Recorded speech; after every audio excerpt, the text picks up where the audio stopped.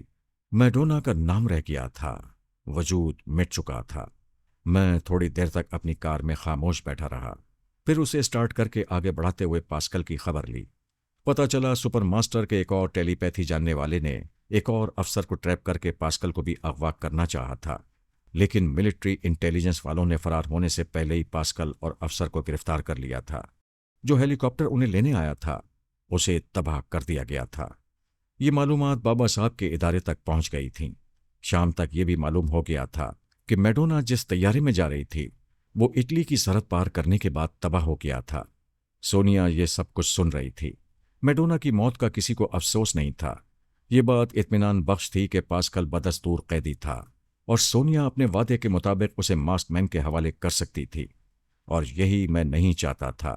3 دن کے بعد میں نے اس سے رابطہ قائم کیا، پھر کہا، مجھے دماغ سے بھگانے سے پہلے جواب دو، میڈونا کو اغوا کرنے والوں کا طیارہ کیسے تباہ ہوا؟ یہ تمہارا کارنامہ ہے، تم داد وصول کرنے میرے پاس آئے ہو۔ میں صفائی پیش کرنے آیا ہوں۔ پہلے میں نے انہیں مجبور کیا تھا کہ وہ میڈونا کو پیرس واپس لے جائیں، لیکن طیارے میں بھی ٹیلی پیتھی جاننے والا تھا۔ اسے یقین تھا کہ میڈونا کو سپر ماسٹر تک پہنچا دے گا۔ میں دشمن کے محاذ پر ایک ٹیلی پیتھی جاننے والی کا اضافہ نہیں کرنا چاہتا تھا، لہٰذا طیارے کو تباہ کر دیا۔ شاباش، خوش رہو اور اب جاؤ۔ اس نے سانس روک لی۔ میں دماغ سے نکل آیا۔ اس وقت مجھے بہت غصہ آ رہا تھا۔ اگر وہ سامنے ہوتی تو پٹائی شروع کر دیتا۔ میری محبت بھری کوششوں کی حد ہو گئی تھی۔ میرے صبر کی انتہا ہو چکی تھی۔ میں نے سپر ماسٹر کی ٹیلی پیتھی کی طاقت کو بڑھتے بڑھتے روک دیا تھا۔ مجھے غیر سمجھ کر ہی وہ احسان مان سکتی تھی۔ مجھے دماغ سے بھگانے کا مطلب یہ تھا کہ وہ کسی حال میں مجھ پر بھروسہ کرنا نہیں چاہتی تھی، اور میں اپنوں کی محبت سے مجبور تھا۔ غصے میں یہ فیصلہ نہیں کر سکتا تھا کہ سونیا، علی تیمور اور پارس وغیرہ کو سزا دوں گا، انہیں آئندہ خطرات سے آگاہ نہیں کروں گا اور کبھی ان کی مدد نہیں کروں گا۔ میں ان کے خلاف کبھی سوچ بھی نہیں سکتا تھا۔ بس یہی ایک راستہ رہ گیا تھا کہ ان سے دور رہوں اور شیخ مرحوم کی پیشن گوئی درست ہوتی رہے۔ میں شام کو کاٹیج سے نکل کر کہیں باہر وقت گزارنا چاہتا تھا۔ اسی وقت رسونتی نے دماغ پر دستک دی، کوڈ ورڈز ادا کیے، پھر کہنے لگی، میں آ گئی ہوں، دروازہ کھولو۔ میرے دماغ کا دروازہ کھلا ہوا ہے، دماغ کا نہیں، کاٹیج کا دروازہ۔ میں خوشی سے اچھل کر کھڑا ہو گیا، تیزی سے چلتا ہوا بیرونی دروازے تک آیا، پھر اسے کھول دیا۔ وہ بہار کی پہلی کھلتی ہوئی کلی کی طرح مسکرا رہی تھی۔ ان لمحات میں اس کی عمر کا حساب نہیں کیا جا سکتا تھا، کیونکہ اس کی پچھلی زندگی کی طرح اس کی پچھلی عمر بھی گم ہو گئی تھی۔ وہ کسی کی ماں نہیں تھی، کسی کی بیوی نہیں تھی، ابھی اسے ایک مرد کا پہلا پیار ملنے والا تھا۔ میں نے دروازے پر ہی اس کا ہاتھ پکڑ کر اپنے بازوؤں میں کھینچ لیا۔ میں نے پوچھا، علی کہاں ہے؟ ایک ڈپارٹمنٹل اسٹور میں اسے چھوڑ کر آئی ہوں۔ اس کے سوا کوئی چارہ نہ تھا۔ وہ مجھے تنہا چھوڑنا نہیں چاہتا تھا۔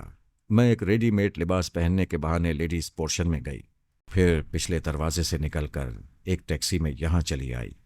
میری جان، تم مجھے کتنا چاہتی ہو، کاش میرے خون کے دوسرے رشتے۔ میری بات پوری نہ ہو سکی۔ دروازہ ایک زوردار آواز کے ساتھ کھلا۔ رسونتی چیخ مار کر میری آغوش سے نکل گئی۔ دروازے پر علی تیمور تھا۔ رسونتی دوڑتی ہوئی بیٹے کے راستے میں دیوار بن گئی۔ ابھی وہ کچھ کہنا ہی چاہتی تھی کہ بڑی سی کھڑکی کا شیشہ زوردار چھناکے سے ٹوٹا۔ پارس فضا میں اڑتا ہوا شیشے کو توڑتا ہوا اندر آ گیا۔ میں فرش پر سے اٹھ رہا تھا، اس کی لات میرے منہ پر پڑی۔ میں لڑکھڑا کر پیچھے گیا۔ اس نے گرج کر کہا، اپنی ماں کو تمہاری آغوش میں دیکھ کر ہم جوان بیٹے شرم سے مر جائیں گے یا تمہیں مار ڈالیں گے۔ میں نے پریشان ہو کر کہا، میرے بچوں، تمہاری شرم اور غیرت پر مجھے ناز ہے، لیکن میں گنہگار نہیں ہوں، تمہارا باپ ہوں۔ پیچھے سے علی تیمور کا ایک زبردست ہاتھ میری گردن پر پڑا۔ میں تلملا کیا۔ میں نے واٹسوروکی سے کہا تھا، میرے بیٹوں کو فولاد بنا دو۔ آج وہ دونوں فولاد میری ہڈیوں کا سرما بنانے آ گئے تھے۔ رسونتی نے کہا، رک جاؤ، مجھے ماں کہتے ہو تو ماں کو بے شرم نہ سمجھو، یہ تمہارا باپ ہے۔ وہ بیچاری خود کو بھولی ہوئی تھی، اس کی زبان پر کوئی بھروسہ نہیں کر سکتا تھا۔ دونوں بیٹے دو اطراف سے مجھ پر حملے کر رہے تھے اور میں ان کے حملوں کو روکتا جا رہا تھا۔ ایک بار میں ان کی گرفت میں آ گیا۔ دونوں نے مجھے اٹھا کر کھڑکی کے ٹوٹے ہوئے شیشے سے باہر پھینک دیا۔ میں باہر لان میں آ کر گرا۔ سر اٹھا کر دیکھا تو وہاں سونیا کھڑی ہوئی تھی۔ وہ غرا کر کہنے لگی، ذلیل انسان، میں تجھے ہاتھ نہیں لگاؤں گی۔ تو نے فرحات کی عزت پر ہاتھ ڈالنے کی حماقت کی ہے۔ یہ دونوں بیٹے آج تجھے زندہ نہیں چھوڑیں گے۔ اگر مسلمان ہے تو کلمہ پڑھ لے۔